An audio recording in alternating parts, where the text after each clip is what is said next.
Halo, assalamualaikum warahmatullahi wabarakatuh. Selamat pagi, salam sejahtera bagi kita semua, anak-anakku yang berbahagia, khususnya kelas 10. Hari ini kita senang rasanya kita bertemu kembali dalam kelas IPS Sejarah. Jadi, hari ini kita akan membahas lebih lanjut, lebih dalam tentang cara berpikir sejarah. Jadi, cara berpikir sejarah itu ada dua. Nah, nanti apa? Nanti kita akan bahas bersama. Tapi sebelumnya, marilah kita tidak lupa berdoa menurut agama dan kepercayaan masing-masing agar pembelajaran ini mendapatkan manfaatnya untuk kita semua. Eh, Berdoa menurut agama dan kepercayaan masing-masing. Berdoa mulai. Doa selesai. Oke, seperti yang saya katakan di awal, jadi ilmu sejarah itu punya cara berpikirnya sendiri. Nah, cara berpikir ilmu sejarah itu ada dua ya. Yang pertama itu diakronis, yang kedua itu sinkronis. Nah, apa itu diakronis? Apa itu sinkronis? Nah, diakronis juga sering disebut kronologi karena cara berpikir ini mengutamakan urutan waktu. Nah, jadi kalau dalam bahasa sederhananya diakronis itu meluas dalam waktu dan menyempit dalam ruang.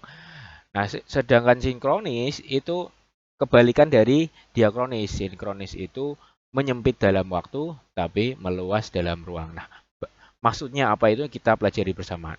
Nah, anak-anakku untuk kelas 10, silakan Anda itu buka halaman 34 buku ilmu pengetahuan sosial untuk SMA kelas 10. Di sini sudah ada dipaparkan tentang cara berpikir diakronis, kronologi, dan sinkronis dalam sejarah. Mari kita baca bersama-sama ya. Mari kita pahami bersama-sama. Seperti yang telah dijelaskan sebelumnya, ilmu sejarah adalah ilmu yang mengkaji tentang waktu. Jadi sejarah itu pasti berkaitan dengan waktu.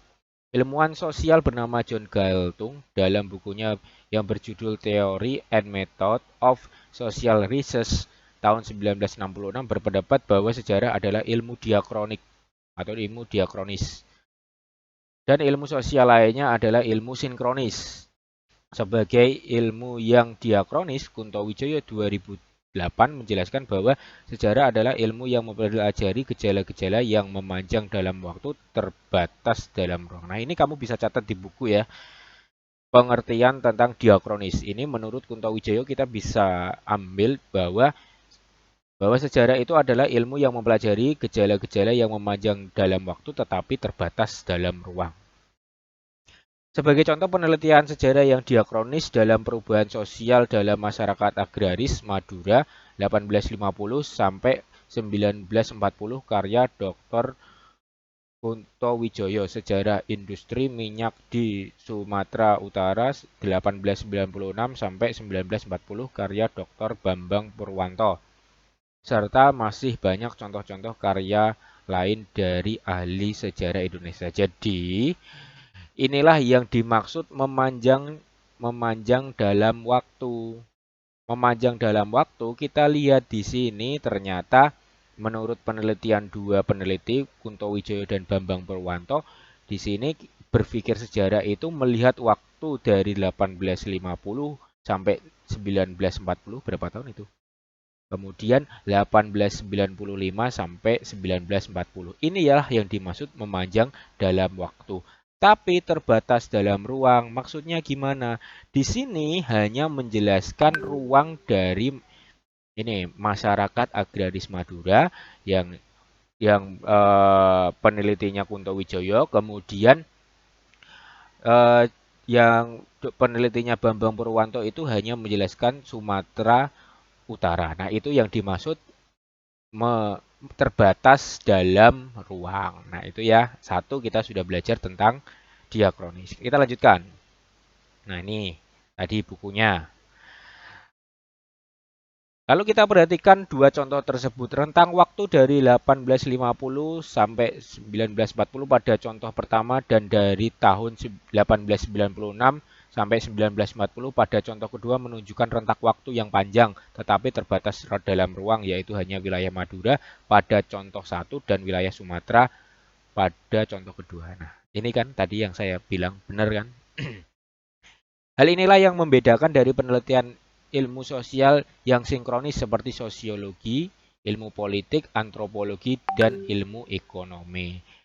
Nah, ini yang membedakan antara sejarah dan ilmu-ilmu yang lain. Adanya diakronis, adanya kronologi, adanya urutan waktu, adanya cara berpikir yang mementingkan perpanjangan waktu itu. Ilmu sinkronis. Nah, sedangkan ilmu sinkronis adalah ilmu yang mempelajari gejala-gejala yang meluas dalam ruang tetapi dalam waktu yang terbatas. Maksudnya meluas dalam ruang itu bagaimana? Kemudian terbatas dalam waktu itu bagaimana? Nah, coba kalian baca penelitian sosiolog Selo Sumarjan yang berjudul Perubahan Sosial di Yogyakarta dan penelitian antropolog Robert W. Hefner berjudul Geger Tengger Perubahan Sosial dan Perkelahian Politik yang menjelaskan perubahan sosial pada masyarakat suku Tengger di Jawa Timur. Mari kita bandingkan perbedaannya sehingga kalian memahami lebih jelas bahwa ilmu sejarah menekankan diakronis sementara ilmu sosial lainnya menekankan pada sinkronis. Walaupun ilmu sejarah itu menekankan diakronis, tapi ilmu sejarah juga butuh yang namanya sinkronis.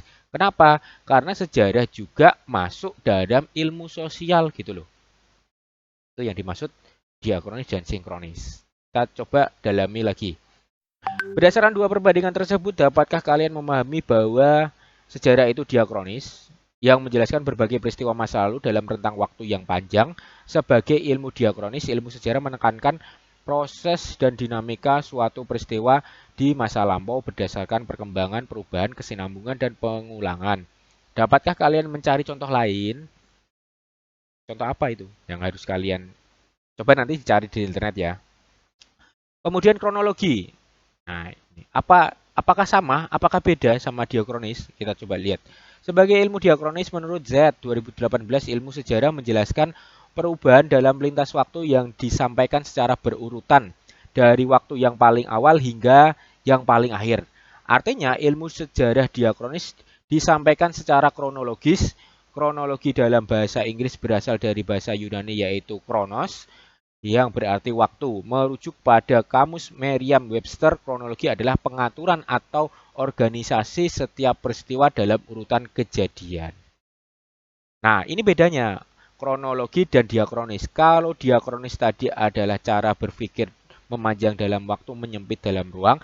Tapi kalau kronologis adalah pengaturan waktunya atau pengorganisasian setiap peristiwa berdasarkan urutan kejadian. Jadi diakronis tadi cara berpikirnya, kronologis adalah pengurutan kejadiannya berdasarkan waktunya. Apabila kalian memperhatikan buku-buku sejarah, majalah, koran, dan ataupun aplikasi media daring yang memuat konten sejarah, peristiwa bersejarah disampaikan secara kronologis. Dalam konten tersebut, kronologi memaparkan urutan berbagai kejadian penting membentuk suatu peristiwa bersejarah. Untuk mengasah keterampilan kalian tentang berpikir diakronik, kerjakanlah lembar aktivitas 5. Ini nanti kita bahas secara pertemuan ya. Dalam kegiatan ini kalian diminta untuk menyusun kronologi sejarah Bank Indonesia pada periode pengakuan kedaulatan RI sampai dengan nasionalisasi The Javas Bank atau DJB. Contohnya gimana sih, Pak? Nah, ini ada contohnya kronologi di halaman 37 tentang lini masa lahirnya Pancasila. Kalian perhatikan dari tahun ini 1 Maret dari tanggal ini 1 Maret 1945, Mei 1945, tanggal 29 Mei sampai yang terakhir Agustus 45. Ini semua menjelaskan tentang kronologi lahirnya Pancasila. Dan perlu kalian hati-hati ya nanti dalam mengerjakan LK atau lembar aktivitas 5. Di lembar aktivitas 5 nanti kalian akan dijebak bagaimana tentang urutan waktunya. Jadi kalian hati-hati nanti di lembar aktivitas 5 itu ada waktu-waktu yang tidak urut. Kalian suruh mengurutkan, kalian disuruh membuat kronologi peristiwa dalam sejarah. Khususnya di judul ini, Sejarah Bank Indonesia periode pengakuan kedaulatan RI sampai dengan nasionalisasi DJP. Ini nanti kita akan bahas di pertemuan di kelas. Kemudian, selain ada kronologi, ada yang namanya periodisasi. Apa itu periodisasi? Ketika kalian belajar sejarah, terdapat periodisasi yang menjadi hal penting untuk diperhatikan. Periodisasi adalah pembabakan waktu dalam sejarah dengan cara menghubungkan peristiwa-peristiwa yang sesuai dengan masa dalam satu periode. Periodisasi dalam sejarah berdasarkan kriteria tertentu yang ditentukan oleh sejarawan. Sebagai contoh, periodisasi berdasarkan waktu adalah masa praaksara dan masa aksara. Pembeda dari kedua periode ini adalah waktu ketika manusia telah mengenal tulisan atau belum. Menurut Kunto Wijoyo, sejarawan membuat waktu yang terus bergerak agar mudah dipahami dengan membagi babak-babak periode tertentu, mengklasifikasikan atas waktu pada contoh di atas adalah periodisasi. Jadi sejarah itu banyak. Dari istilahnya dari zaman sebelum mengenal tulisan atau kita sebut dengan zaman praaksara atau zaman purba sampai zaman setelah mengenal tulisan, nanti dari kerajaan Hindu Buddha, kerajaan Islam, kemudian zaman penjajahan, kemudian kemerdekaan sampai Orde Lama, Orde Baru itu perlu dibabakan. Kenapa kok perlu dibabakan? Nah, di sini sudah dikatakan tujuan dari periodisasi adalah memudahkan memahami suatu peristiwa bersejarah dalam rentang waktu dan klasifikasi tersebut. Nah, tujuannya itu memudahkan kita memahami sejarah. Kalau kita tidak dibabak-babakan, kalau sejarah tidak dibabak-babakan sesuai dengan waktunya, maka kita itu nanti akan kesulitan mempelajari sejarah. Salah satunya di sini ada contoh periodisasi sejarah Indonesia yang dilakukan oleh Taufik Abdullah pada karyanya Indonesia dalam Arus Sejarah. Ini ya. Ini pembabakannya, ada masa prasejarah, ada Hindu-Buddha, kedatangan pada Islam, ini kolonialisme atau penjajahan, pergerakan nasional. Ini contoh pembabakan, contoh periodisasi.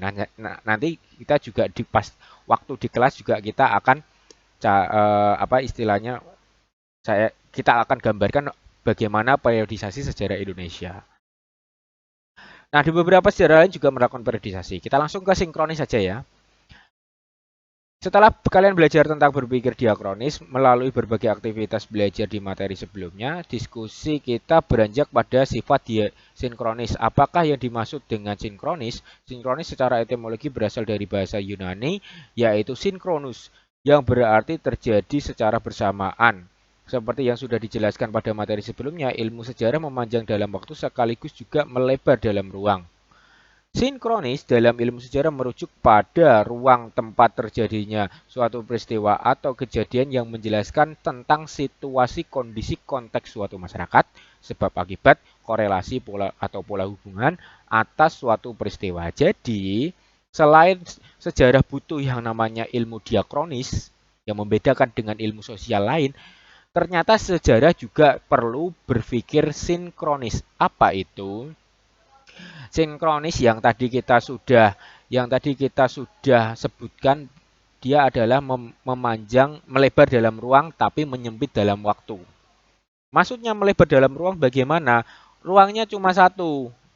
Ya, tetapi dalam ruang tersebut kita lebarkan. Lebarkannya bagaimana? Kita cari atau kita bisa jelaskan situasi, kondisi, konteks suatu masyarakat, sebab akibat, dan korelasi pola hubungan atas suatu peristiwa. Nah, ini yang disebut meluas dalam ruang, meluas dalam peristiwanya. Ada apa di ruang tersebut? Nah, situasi kondisi yang dimaksud adalah ini kondisi ekonomi, seperti kegiatan ekonomi. Ini ya, yang kondisi konteks masyarakat itu ya. Ini yang dimaksud kondisi ini, ekonominya bagaimana? Nah, ekonomi itu kegiatan yang dilakukan oleh masyarakat, kegiatan ekonominya. Mengacu pada profesinya bisa, misalkan pedagang, petani, dan lain sebagainya. Itu yang menjelaskan satu contoh tentang kondisi konteks suatu masyarakat. Kemudian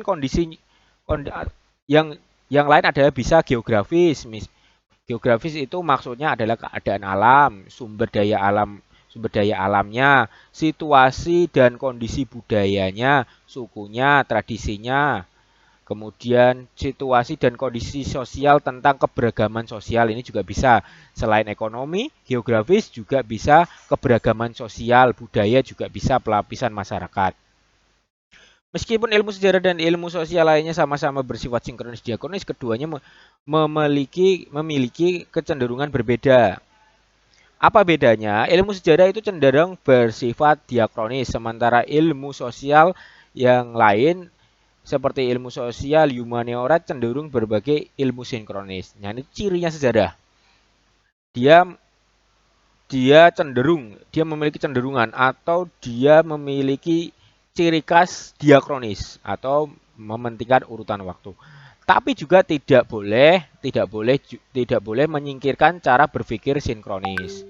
Dalam belajar sejarah mendorong kalian menjelaskan secara terperinci mengenai konteks, situasi, kondisi suatu masyarakat, hubungan sebab akibat, hubungan korelasi antar faktor.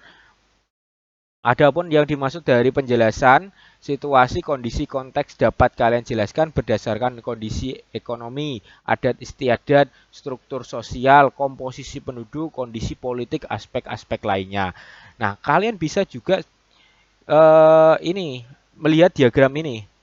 Kalau ilmu sinkronis itu biasanya membahas tentang sosiologinya, ekonominya, politiknya, antropologi, arkeologi, dan juga tadi ditambah apa? Geografis, budaya, dan lain sebagainya. Itu bisa kalian catat ya. Kemudian diakronis itu dia tadi mementingkan urutan waktu di sini. Masyarakat sosial. Berdasarkan dapatkah kalian memahami perbedaan antara persamaan ilmu sejarah dan ilmu sosial humaniora?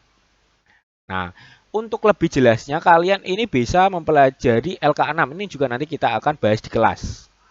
Ya, LK6. Dengan kalian baca LK6, kemudian menjawab pertanyaan yang ada di LK6, maka kalian juga bisa mempelajari bagaimana ilmu sejarah ini mendapatkan cara berpikir secara sinkronis.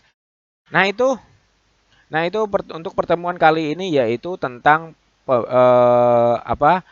dua cara berpikir sejarah. Satu diakronis, satu sinkronis. Diakronis memanjang dalam waktu, menyempit dalam ruang. Kalau sinkronis kebalikannya, menyempit dalam waktu tapi melebar dalam ruang. Melebar dalam ruang tadi bisa dikatakan kondisi suatu masyarakat, sebab akibat dan pola hubungan. Nah, itu materi hari ini untuk kegiatan IPS sejarah. Untuk minggu depan kita akan pelajari tentang penelitian sejarah. Terima kasih. Mohon maaf apabila ada kesalahan. Nanti tugasnya akan saya kirim di WA setelah kalian mempelajari video ini. Saya akhiri akhir kalam. Assalamualaikum warahmatullahi wabarakatuh.